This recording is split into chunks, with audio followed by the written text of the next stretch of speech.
Hi everyone, this is Waqar Khan and welcome back to Waqar Khan vlogs. एक video के लिए बहुत सारी रिक्वेस्ट आई थी कि हम अपनी दुबई की जो ट्रिप है उसका डिटेल्स शेयर करें, चाहे वो वीज़ा के रिलेटेड हो, टिकट्स हों, होटल बुकिंग हो, क्या क्या एक्टिविटीज़ दुबई में की जा सकती हैं और किन किन चीज़ों से बचना है वहाँ पे, वो सब चीज़ें हम डिस्कस करेंगे इस वीडियो में। तो एक अच्छा वीडियो होने वाला है उन सब के लिए जो प्लान कर रहे हैं दुबई जाना आगे फ्यूचर में। तो आप ज़रूर देखें, एंड तक देखें, पूरी डिटेल्स आपके साथ शेयर करेंगे। तो ज़्यादा टाइम वेस्ट नहीं करते हैं और शुरू करते हैं इस वीडियो को।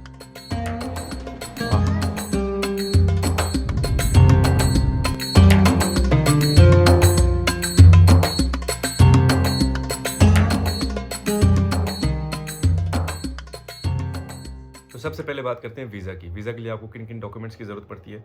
यूएई का वीज़े के लिए इतना कोई मतलब हेक्टिक प्रोसेस नहीं है, बहुत आसान प्रोसेस है और इतने ज़्यादा डॉक्यूमेंट्स भी आपको ज़रूरत नहीं पड़ते हैं। ई वीज़ा है, 1 हफ्ते में आ जाता है और अगर आपको तत्काल में अप्लाई करेंगे तो आप 24 घंटे में भी वो वीज़ा मिल जाएगा। तो किन किन डॉक्यूमेंट्स की ज़रूरत पड़ती है वो मैं बता देता हूँ। एक तो पासपोर्ट ऑब्वियसली होना चाहिए आपके पास और 6 मंथ तक वैलिड होना चाहिए, यानी कि अगर आज आप अप्लाई करें तो अगले 6 महीने तक वो वैलिड होना चाहिए। 6 महीने के बाद उसकी एक्सपायरी हो तो चलेगा, उससे पहले एक्सपायर हो रहा है तो नहीं चलेगा। नंबर 2, आपको चाहिए एक photograph with white background, that's it. और इसके अलावा कोई ऐसा इंपॉर्टेंट डॉक्यूमेंट ना हमने दिया ना हमने, मुझे लगता है इसके लिए ज़रूरत पड़ता है। वीज़ा आप ऑनलाइन अप्लाई कर सकते हो। हमने जो वीज़ा अप्लाई किया था वो एक एजेंट के थ्रू किया था। हमें वीज़ा की कॉस्ट पड़ी लगभग विद इंक्लूडिंग इंश्योरेंस। आपको एक इंश्योरेंस भी लेना पड़ता है क्योंकि हम 3 लोग थे, तो हमारे वीज़ा की कॉस्ट लगभग तीनों की मिला के विद इंश्योरेंस 18,000 रुपये आई है। तो अगर आप बैचलर हैं और एक सिंगल पर्सन जा रहा है तो मुझे लगता है 7 से 8,000 रुपये या 10,000 तक मैक्स आपका वीज़ा का कॉस्ट आएगा। और अगर आप जैसे हम 3 लोग थे तो हमारा 18,000 रुपये कॉस्ट आया। जो भी मैं इस वीडियो में डिटेल्स हम शेयर करेंगे आपके साथ वो हमारे अपने एक्सपीरियंस पे बेस्ड होगा। ज़रूरी नहीं कि वो 100% एक्यूरेट हो और सही हो। उसके अलावा भी चीज़ें हो सकती हैं और हमसे ज़्यादा एक्सपीरियंस्ड जो लोग हैं उनको शायद ज़्यादा पता होगा क्योंकि हम इतना ज़्यादा नहीं गए हैं। तो भाई दूसरी बार था मैं कि मैं गया हूँ। पहली बार तो मैं सरकार के खर्चे पे गया था, इस बार खुद खर्चा किया तो वो थोड़ा बहुत मैं आपके साथ शेयर कर सकता हूँ अपना एक्सपीरियंस। तो ये टोटली उसी एक्सपीरियंस की बेस्ड पे है। तो उस एक्सपीरियंस से अगर आपको कुछ थोड़ी हेल्प हो सकती है तो हमने सोचा कि उसके लिए हम ये वीडियो बनाएंगे। उसके बाद जो सबसे बड़ा खर्चा और सबसे बड़ा इंपॉर्टेंट चीज़ जो है कहीं भी जाने के लिए वो होता है फ्लाइट टिकट्स। तो आप जितना उसको प्लान करके बुक करेंगे या थोड़ा स्टडी करेंगे, रिसर्च करेंगे तो उतना आप फ़ायदे में रहेंगे।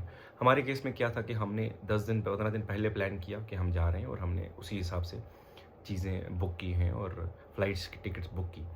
तो हम शायद उतने इकोनॉमिकल वे में नहीं कर पाए ट्रैवल जितना अगर आप थोड़ा सा हमें टाइम मिलता है, 1.5 महीना पहले हम रिसर्च कर लेते हैं। बहुत सारी फ़्लाइट्स की डील होती हैं या बहुत सारे ऐप्स की डील्स होती हैं तब की। ऐसा नहीं था हमारे साथ। हमने जैसे ही प्लान किया हमने वीज़ा के लिए अप्लाई किया और फ्लाइट टिकट्स भी साथ साथ में बुक कर दी थी। तो हमारा जो फ़्लाइट थी वो दिल्ली टू अबू धाबी हमने बुक की थी क्योंकि दुबई वाली फ़्लाइट थोड़ा सा एक्सपेंसिव थी क्योंकि हमने लास्ट मिनट में प्लान किया था। तो हमने Delhi to Abu Dhabi travel किया वाया फ़्लाइट। उसके बाद वहाँ से हम बस से ट्रैवल करके दुबई पहुँचे, जो कि आपने देखा भी होगा ब्लॉग्स में। और हमने रिटर्न भी वैसे ही प्लान किया कि हम दुबई से अबू धाबी आए और अबू धाबी से फिर हमने फ़्लाइट ली और बॉम्बे पहुँचे। हमारी जो फ़्लाइट थी वो इतिहाद थी। जाते टाइम मतलब उतना अच्छा एक्सपीरियंस नहीं रहा उस फ़्लाइट में क्योंकि बहुत सीटिंग का बड़ा दिक्कत था, उसमें कंफर्ट नहीं था बिल्कुल भी। क्योंकि मुझे लगता है इंटरनेशनल फ़्लाइट में एटलीस्ट थोड़ा बहुत तो लेग रूम होना चाहिए ताकि आप आराम से चलें, थोड़ा टांगे शांगे फैला के बैठ सकें, लेकिन उस फ्लाइट में ऐसा बिल्कुल भी नहीं था।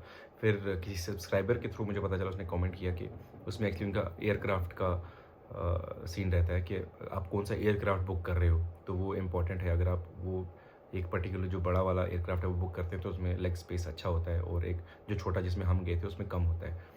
तो वो जब आप बुक करें उन चीज़ों का ख्याल रखें। और हमारी फ़्लाइट इतिहाद थी, मतलब ओवरऑल ठीक था, टाइम पे थी। और हमारी जो फ़्लाइट की टिकट्स जो कॉस्टिंग था वो लगभग हमें दिल्ली टू अबू धाबी, हम 3 लोगों का, यानी कि हम 2 एडल्ट्स और इन्फेंट का थोड़ा कम होता है, तो हमें वो लगभग 45,000 में पड़ी थी वन वे। और जब हम रिटर्न आए तो हमारा वापसी का जो फ़्लाइट्स थे वो बहुत सस्ता मिला हमें। और इनफैक्ट वापसी की जो फ़्लाइट भी थी, जो एयरक्राफ्ट था वो बहुत अच्छा था, उसमें लेग रूम भी अच्छा था, वो बड़ा एयरक्राफ्ट था जैसे मैंने आपसे बताया। और वापसी पे हमें 25,000 रुपये की टिकट्स मिल गई तीनों लोगों की, 2 एडल्ट्स और 1 इन्फेंट की।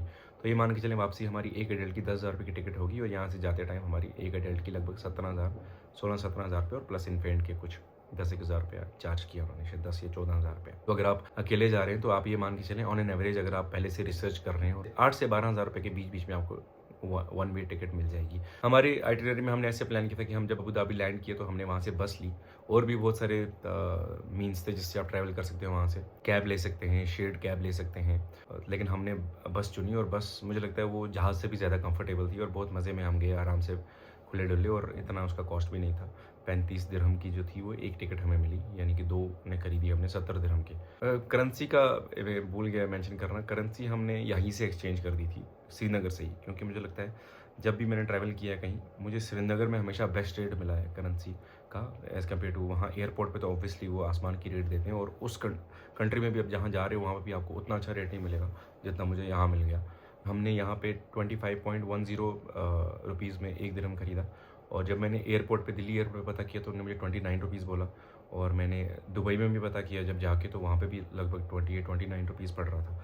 तो वो एक अच्छा डिसीजन हमने लिया था कि हमने सारे जो करेंसी एक्सचेंज वो यहीं पे की, वहाँ जाके नहीं की। वीज़ा, टिकट्स और करेंसी एक्सचेंज के बाद इंपॉर्टेंट चीज़ आती है होटल्स। तो होटल बुकिंग्स का हमारे साथ सीन थोड़ा सा अलग हुआ, हमने सही तरीके से नहीं किया बुक, मुझे लगता है। मैंने ऐसा सोचा कि क्योंकि मैं श्योर नहीं था कि होटल्स कैसे होंगे, तो हमने एक दिन के लिए बुक किया पहले एक होटल, और हमने ये सोचा कि हम वहाँ जाके फिर बुकिंग्स कर लेंगे। पहले दिन होटल में हमने चेक इन किया, जब हम रूम में पहुंचे तो मुझे रूम बड़ा पसंद आया, अच्छा था और बिल्कुल बुर्ज खलीफा के पास में था, मतलब तो वो बेस्ट लोकेशन थी। पहले यहाँ से मैंने बुक किया था तो मेरे को 10,000 12,000 रुपये का पड़ा था रूम।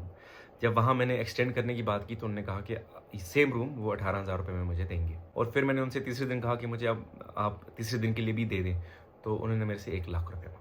सेम रूम जिसमें मैंने 12,000 रुपये पहले दिन भाड़ा दिया, दूसरे दिन 18,000 दिया, तीसरे दिन 1,00,000 रुपये उसका रेट था, क्योंकि अचानक से वही में कुछ ऐसा फेस्टिवल था या एग्जीबिशन था, मुझे आई एम नॉट श्योर क्या था, लेकिन अचानक से रेट्स मैंने जब ऑनलाइन भी चेक कर रहा हूँ तो जो 12,000 15,000 में यहाँ घर में बैठ के देख रहा था, वहाँ 1,00,000 रुपये में 1,50,000 रुपये बिक रहा था। जब उन्होंने 1,00,000 रुपये की बात की तो मैंने फ़ौरन बिना बोले बिल्कुल ऊपर गया, अपने बैग्स पैक किए और निकल गए वहाँ से। तो हमने थोड़ा सा रिसर्च किया और हमने फिर दूसरे होटल में बुक किया, थोड़ा सा वो दूर था लेकिन वो हमें अच्छे रेट पे मिल गया, वही 10-12 हज़ार रुपये की रेंज में। तो कहने की बात ये है कि होटल्स अगर आप पहले से यहीं से प्लान करके जाते हैं, बुक करते हैं, तो 10 से 12 हज़ार 15 हज़ार में आपको बहुत अच्छा होटल मिल जाएगा, और बिल्कुल डाउनटाउन एरिया के पास में। और अगर आप थोड़ा सस्ता चाहते हैं तो थोड़ा सा आपको मेन डाउनटाउन एरिया से अगर पीछे जाएंगे आप, बर दुबई जैसे एक एरिया आता है, थोड़ा सा दूर है, बस ये है डिफरेंस है और कुछ नहीं है। वीज़ा, टिकट्स, होटल, खाना या कोई भी एक्टिविटी करो आप, मतलब आप पैसे देते हो, आपको बिल्कुल नहीं चुभेगा, मतलब जेन्युइन है। आप अगर अच्छा होटल रह रहे हो तो आपको वैसी अम्यूनिटीज़ मिलती हैं तो आप वैसा पैसा भी खर्चते हो। लेकिन ट्रांसपोर्ट, मतलब लोकल टैक्सी सर्विस इतना महंगा है वहाँ पे, इतना महंगा है कि हर बार जब मैं पैसे देता था तो मेरे को दुख होता था, मैं क्या कर रहा हूँ, 6-6, 7-7 हज़ार रुपये का एक 15 किलोमीटर के ट्रिप में दे रहा हूँ। 8-9 किलोमीटर की अगर ट्रिप है तो मतलब 5,000 रुपये तक कहीं नहीं गए। तो सबसे महंगा अगर दुबई में कोई है तो वो टैक्सी सर्विस है। लेकिन हमने क्या किया था, हमने मेट्रो सर्विस वहाँ चलती है, तो हमने जहाँ भी जाना होता था हम पहले मेट्रो का रूट देखते थे। अगर हमने मेट्रो कार्ड जो है 50 दिरहम में खरीदे 2, और अभी तक उसमें बैलेंस पड़ा हुआ है कुछ ना कुछ। तो मेट्रो बहुत चीप है, मतलब इकोनॉमिकल है, और मेट्रो, लेकिन ये है कि हर जगह मेट्रो नहीं है वहाँ पे, और अगर मेट्रो का रूट भी वैसा है कि फिर आपको थोड़ा सा टाइम भी लग सकता है। बस सर्विस भी है, हम बस सर्विस, लेकिन मुझे रूट्स नहीं पता थे तो हमने वो बिल्कुल भी अवेल नहीं की। तो टैक्सी ही एक ऑप्शन बचता था। तो टैक्सी पे बहुत खर्चा होता है वहाँ पे, मतलब ऑन एन एवरेज आप लेके चलें कि हर दिन आपका 4 से 5 हज़ार रुपये जो है टैक्सी पे जाएगा। ये था टैक्सीज़ का। उसके बाद खाना पीना, मतलब ठीक है, ओके, जितना जैसा अच्छा खाओगे उतना बिल है, जितना खर्चना चाहते हो कम खर्च सकते हो, जितना ज़्यादा खर्चना चाहते हो ज़्यादा खर्च सकते हो। तो ये डिपेंड करता है आप कहाँ खा रहे हो और किस एरिया में खा रहे हो और क्या खा रहे हो। तो खाने का टोटली डिपेंड्स अपॉन यू, तो इसमें कुछ नहीं है। उसके बाद इंपॉर्टेंट काम जिसके लिए हम दुबई गए थे, कि दुबई में कौन कौन सी जगह घूमने लायक है, कहाँ कहाँ जा सकते हैं, क्या क्या किया जा सकता है, क्या क्या एक्टिविटीज़ कर सकते हैं। हमारा ट्रिप 7 दिन का था, हम 5 दिन दुबई में रहे, 1 दिन हम अबू धाबी में रहे, और फिर नेक्स्ट डे अबू धाबी से हमने ट्रैवल किया बॉम्बे के लिए। तो हमने मेजर जो, हम सारी जगह तो नहीं जा सके, लेकिन जो कुछ मेजर एक्टिविटीज़ हमने की, जैसे सबसे इंपॉर्टेंट और सबसे जहाँ हमें ज़्यादा मज़ा आया वो था डेजर्ट सफारी। डेजर्ट सफारी हमने एक लोकल टूर गाइड वहाँ पे उनके थ्रू बुक किया था। मुझे व्हाट्सएप पे कहीं उसी टाइम आ गया तो वो मैंने बुक कर लिया, और अच्छा हमें मिला, वो अच्छा डील था। मतलब 120 दिरहम पर पर्सन उन्होंने लिया हमसे, 240 दिरहम लिए। तो दिरहम्स का रेट आप खुद कन्वर्ट करते रहिएगा, 25 रुपये कर सकते हैं आप। तो हमारी पिक एंड ड्रॉप था गाड़ी में, प्राइवेट गाड़ी थी। डेजर्ट में उनने राइड कराई उसी गाड़ी में। फिर अनलिमिटेड फूड था, शाम को जो डिनर किया। डिनर के टाइम पे बहुत सारे फिर एंटरटेनमेंट्स प्रोग्राम हुए, जैसे बेली डांस था, 1-2 और डांस थे, फायर डांस था, वगैरह वगैरह, जो व्लॉग में आपने देखे। तो वो सबसे बेस्ट मुझे लगा हमारे ट्रिप में, और बेस्ट डील भी थी, खाना भी बहुत अच्छा था। उसके बाद हमने विज़िट किया दुबई फ्रेम में हमारी टिकट जो थी वो हमने ऑनलाइन ही बुक की थी। टिकट्स आप स्पॉट पे जाके भी बुक कर सकते हैं, लेकिन वहाँ कभी कभी ऐसा होता है कि बहुत लाइन होती है लंबी, और 75 दिरहम में एक पड़ी थी, यानी कि 150 दिरहम में 2 टिकट्स हमने दुबई फ्रेम की जो थी, उसमें वो पूरा लिफ्ट से लेके नीचे से ऊपर लेके जाते हैं आपको, पूरा वो स्मार्ट क्लास है, उस पे आप देख सकते हैं और इर्द-गिर्द आपको पूरा दुबई नज़र आता है। एक साइड पुराना दुबई, एक साइड नया दुबई, भर दुबई और डाउनटाउन एरिया। तो वो एक अच्छी एक्टिविटी अगर आप जा रहे हैं कर सकते हैं। उसके बाद जो मेन अट्रैक्शन है दुबई की, सब जिसके लिए जाते हैं वो है बुर्ज खलीफा। बुर्ज खलीफा ऐसा था कि हम हर शाम को बुर्ज खलीफा पहुँच जाते थे। दुबई मॉल इतना बड़ा है कि आप उसको चाहे आप 10 दिन भी रहो वहाँ पे, आप शायद पूरा नहीं घूम सकते।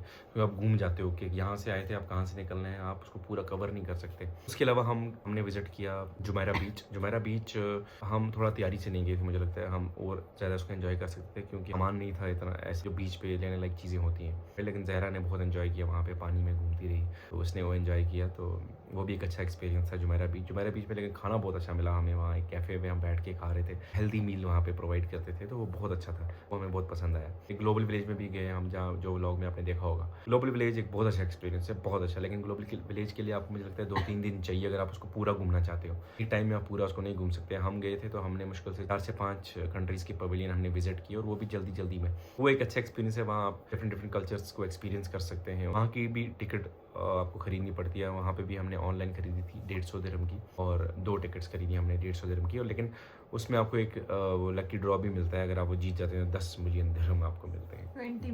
20 मिलियन दिरहम, यस, जो हमें नहीं मिले, वो लकी ड्रॉ हो गया। Anyways, better luck next time. उसके बाद बात करते हैं शॉपिंग की। जब आप दुबई जा रहे हो शॉपिंग ना करो वैसे तो हो नहीं सकता। हमने वैसे कुछ नहीं खरीदा। एक मैंने आईफोन लिया वहाँ से, आईफोन वो भी इसलिए लिया क्योंकि ज़रूरत था, और ये भी था कि भाई थोड़ा सा सस्ता है वहाँ इंडिया के कंपैरिजन में। तो जो आप अगर आईफोन लेना चाहते हैं तो शायद इंडिया से आपको थोड़ा सा सस्ता मिल जाएगा, मतलब इतना सस्ता मिल जाएगा कि आपकी रिटर्न टिकट हो सकती है उसमें। तो आप मान के चलें अगर आप आईफोन प्रो जो मैंने लिया वो खरीद रहे हैं 512, तो आपको लगभग 16-17 हज़ार रुपया सस्ता मिलेगा इंडिया के कंपैरिजन में। और अगर आप मैक्स ले रहे हैं और 1 टीबी ले रहे हैं तो कम से कम 30 से 35 हज़ार रुपया, तो मतलब आपका रिटर्न टिकट और 2-3 दिन का रहना पीना भी हो जाएगा उसमें। तो इतना फ़र्क है आईफोन के प्राइस में। इसके अलावा हमने शॉपिंग नहीं की, हमें ज़रूरत भी नहीं थी, हम शॉपिंग के लिए गए भी नहीं थे, पर्पज़ हमारा वो नहीं था। लेकिन फिर भी हमने कुछ परफ्यूम्स वगैरह खरीदी वहाँ से, और क्योंकि दुबई फेमस है फॉर परफ्यूम्स। हाँ, और शॉपिंग का भी ऐसा है कि आपको वहाँ से महंगा भी मिलेगा और सस्ता से सस्ता भी मिल जाएगा। बस ये है कि आपको थोड़ा सा एक्सप्लोर करना है। जैसे हम मीना बाज़ार एक ऐसी जगह थी जहाँ हमें ऐसा लगा कि हम इंडिया में आ गए। दुबई में अक्सर लोग जो शॉपिंग करते हैं वो ब्रांड्स की शॉपिंग ही करने जाते हैं, क्योंकि ब्रांड वहाँ अच्छा मिलता है और वो चोरी नहीं होती, सबसे बड़ी बात। बाकी जो मुझे लगता है मीना बाज़ार या वो वैसा वाले मार्केट में जब जाते हैं और आप शॉपिंग करते हैं, तो आई डोंट थिंक वो किसी काम की चीज़ है। मतलब ये मेरा एक्सपीरियंस है, आप अलग सोचते होंगे, क्योंकि वहाँ पे जो भी प्रोडक्ट है वो इंडिया और बांग्लादेश से ही जा रहा है या पाकिस्तान से जा रहा है। तो आप इंडिया में आपको वो प्रोडक्ट और सस्ता मिल सकता है। जितने भी वहाँ मैंने चीज़ें देखी मेड इन बांग्लादेश थी, जितने भी ब्रांड्स थे मेड इन बांग्लादेश है। अब हाँ, फॉरेन ब्रांड जो हैं, अच्छे ब्रांड जो बड़े-बड़े ब्रांड हैं, जी, कोच, हर्मेस, फेंडी वगैरह, वो अगर आपने खरीदने हैं तो वो मुझे लगता है वहाँ से ठीक है, वो खरीदें। रोलेक्स खरीदनी है अगर, तो उसके लिए दुबई जाओ। इसके अलावा भी बहुत सारी एक्टिविटीज़ हैं जो आप कर सकते हैं या हमने भी की। मिरेकल गार्डन है, या डिपेंड करता है कि आपकी क्या चॉइसेस हैं, क्या लाइकिंग है। आप बुर्ज खलीफा पे ऊपर टावर पे जाके भी उसका व्यू ले सकते हैं। हमने नहीं किया, मुझे मतलब सही नहीं लगा कि ऊपर जाके ऊपर से मैं नीचे देखूँ, 150 दिरहम दूँ उसके, कोई मुझे तुक नहीं लगा, तो हम वो चीज़ें नहीं की हमने। बट ये है कि ओवरऑल एक बहुत अच्छा एक्सपीरियंस रहा। और दुबई एक ऐसा शहर है, आप एक बार जाओगे, अब जैसे ही घर वापस पहुँचते हो आप प्लान कर लेते हो कि भाई अब फिर से जाना है वहाँ, फिर से जाना है। वो एक ऐसा शहर है, और इतना साफ़ सुथरा शहर, इतना डिसिप्लिन लोग, आपको प्यार हो जाएगा शहर से। वहाँ आप अगर पैदल चल रहे हो, पेडेस्ट्रियन हो, तो आपकी सबसे ज़्यादा इज़्ज़त है वहाँ पे। मतलब गाड़ी 2 किलोमीटर दूर रुक जाएगी अगर आप क्रॉस कर रहे हो, अगर सही जगह से क्रॉस कर रहे हो, वो भी इंपॉर्टेंट है। तो ये चीज़ें देख के बड़ा अच्छा लगता है। और एक सिटी कैसी होनी चाहिए, वो दैट्स दुबई फॉर यू। हमारे केस में क्या था, हमारे साथ एक बच्चा था साथ में, तो अगर आप भी बच्चे के साथ ट्रैवल कर रहे हैं तो उसका जो बेसिक फूड होता है, जैसे स्नैक्स वगैरह या जो भी है उसके खाना पीना करते हैं बच्चे, मुझे लगता है यहीं से आपको लेके चलना चाहिए थोड़ा बहुत, 1-2 दिन के लिए एटलीस्ट, या फ्लाइट में भी वो ताकि वो, क्योंकि फ़्लाइट 4-5 घंटे की होती है, तो और हमारे लिए थोड़ा सा ये एक टास्क था कि ज़हरा की पहली बार इतनी बड़ी लंबी फ़्लाइट थी। अल्हम्दुलिल्लाह उसने ज़्यादा तंग नहीं किया, वो बिल्कुल ठीक थी, सोई रही। हमने भी उसकी खाने पीने की चीज़ें थी वो साथ रखी थी, उसको देते रहे, तो वो पता नहीं चला, वो आराम से पहुँच गई। दुबई से हमने फिर अबू धाबी ट्रैवल किया, और अबू धाबी मैं ये कहूँगा कि मुझे लगता है कि हमने थोड़ा सा गड़बड़ कर दी अपनी आइटिनरी में। हमें अबू धाबी के लिए भी 3-4 दिन होने चाहिए थे, हमें 7 की जगह 10 या 15 दिन का प्लान करना चाहिए था, क्योंकि अबू धाबी एक बिल्कुल अलग एक्सपीरियंस है। जितना दुबई फास्ट है, उतना ही अबू धाबी काम और क्वाइट है, और वहाँ आपको एक्चुअल जो रियल कल्चर है ना, मतलब अबू धाबी का या मिडल ईस्ट का, वो दिखेगा वहाँ पे। अभी भी उन्होंने वैसे ही प्रिजर्व करके रखे हुए हैं चीज़ें। अभी भी हम एक जगह खाना खाने गए तो बिल्कुल वो पूरा मिट्टी का, जैसे ऐसा लगा मिट्टी के कोठा जैसे हमारे यहाँ होते हैं, ढोक ढोक ढोक बोलते हैं ना, ढोक, तो वैसा था। हमने थोड़ा बहुत अपना रूट्स जो है उसको पकड़ के रखा है, लेकिन अब आहिस्ता आहिस्ता वहाँ पे भी जो है टूरिज्म को बहुत प्रमोट कर रही है गवर्नमेंट। मैंने अभी देखिए कि बहुत सारे इंडियन स्टार्स जो हैं उनके लिए कैंपेन कर रहे हैं अबू धाबी टूरिज्म के लिए।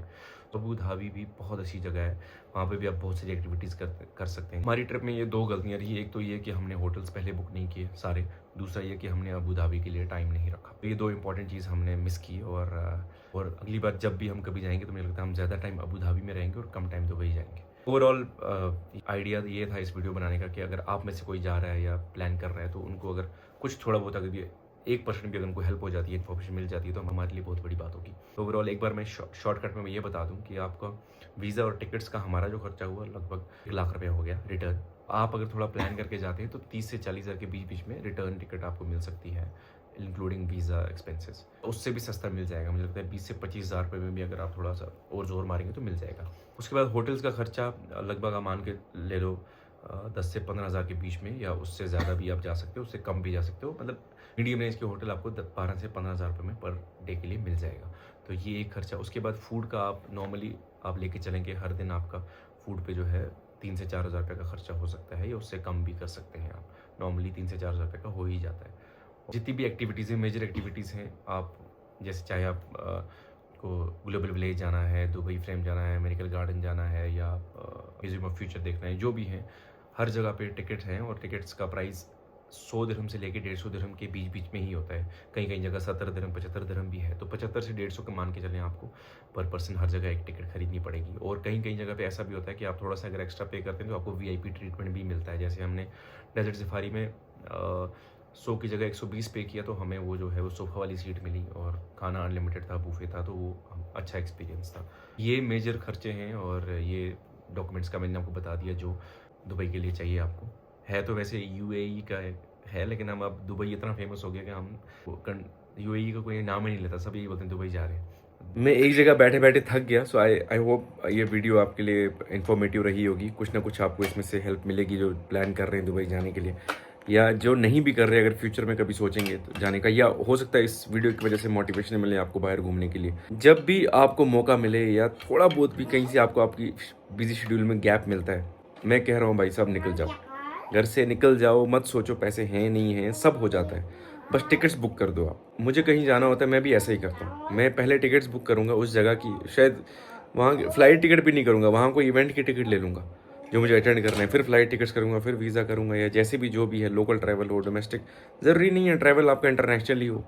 घर से थोड़ा सा दूरी चले जाओ, 10-20 किलोमीटर 30 किलोमीटर से ही, यहाँ से श्रीनगर से पहलगाम चले जाओ एक दिन के लिए, किसी गांव से आप श्रीनगर आ जाओ किसी एक दिन के लिए, थोड़ा मौका मिले तो साउथ चले जाओ, नॉर्थ ईस्ट चले जाओ।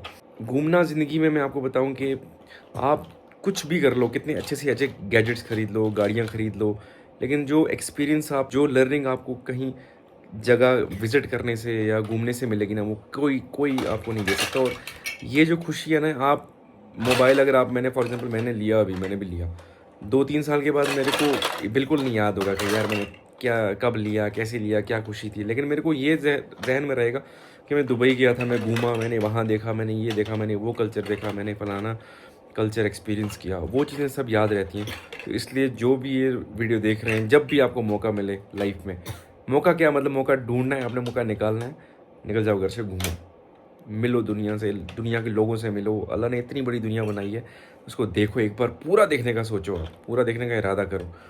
और उम्मीद है कि ये वीडियो आपको पसंद आया होगा, और आप थोड़े से हम कमेंट्स, जैसा हमने एक रूटीन बनाया लास्ट व्लॉग से पढ़ते हैं, जो हमारा लास्ट व्लॉग था विंटर प्रिपरेशन वाला, उससे। तो सबसे पहला कमेंट जो है आज फरजाना चौधरी का, अस्सलाम वालेकुम, today's vlog was very lovely and in the last vlog I commented and that I am expecting my comment will be red. I hope you read my comment in the next one. MashaAllah, Zahra so beautiful and love from Punch Mender. Thank you so much Farzana ji. Last blog में मैं आपका comment नहीं देख पाया, मतलब देख नहीं पाया, मैंने सिर्फ 5-6 ही पढ़े थे जो मुझे नज़र आए. तो आई एम ग्लैड कि आपने कमेंट किया और आपको अच्छे लगते हैं videos. Thank you so much. अगला कमेंट है रिजवान हामिद का, सर मेरा कमेंट भी पढ़ो ना, हर रोज़ करता हूँ, आप इग्नोर कर देते हो.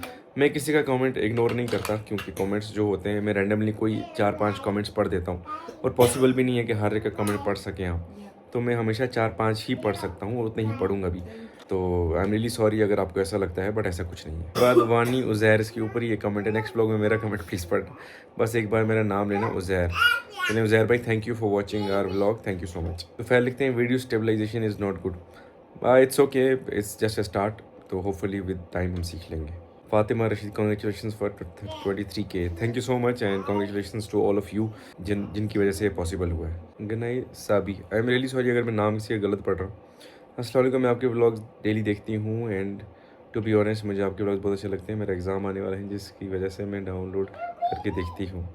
और love bless you, love you and your whole family, keep going. Thank you so much जी। आप लेकिन पहले एग्ज़ाम पे ध्यान दें, व्लॉग्स इतने इंपॉर्टेंट नहीं है, आपका एग्ज़ाम बहुत ज़्यादा इंपॉर्टेंट है, तो आप एग्ज़ाम अच्छे से पास करें, उसके बाद ज़रूर जाके देखें। असरार भाई लिखते हैं, भाई आपके एलेक्सा बोलने से मेरी वाली एक्टिवेट, देखो मेरी भी होगी एक्टिवेट, वो जैसे ही एलेक्सा बोलते हैं एक्टिवेट हो जाती है। कल मैंने वीडियो में बोला तो वीडियो जब भी चला रहा था ये एक्टिवेट हो जाती थी। तो असरार भाई की एलेक्सा प्ले समथिंग।